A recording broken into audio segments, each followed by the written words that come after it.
Madhavnagar ward 2 मध्ये लोकनियुक्त धाडसी सरपंच अंजू तोरो आणि ग्रामपंचायत सदस्य यांच्या हस्ते मागासवर्गीय कुटुंबांना मागासवर्गीय फंडातून संसार उपयोगी वस्तूंचे वितरण गुरुवार पेठेतील राम मंदिर येथे करण्यात आले।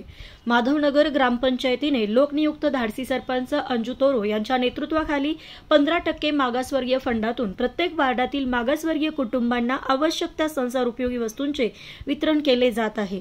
ग्रामपंचायत सदस्यांनी ज्या त्या बोर्डातील मागासवर्गीय कुटुंबांची यादी तयार करून त्या यादीनुसार संसार उपयोगी वस्तूंचे वितरण करण्याचा निर्णय सरपंच आणि ग्रामपंचायत सदस्य यांनी एकमताने घेतला।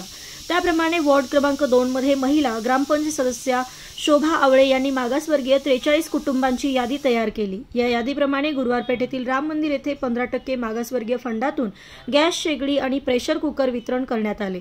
सरपंच अंजू तोरो, ग्रामपंचायत सदस्य शोभा आवळे, ग्रामपंचायत सदस्य शुभम उपाध्याय आणि दीपाली कदम यांच्या हस्ते हे वितरण करण्यात आले।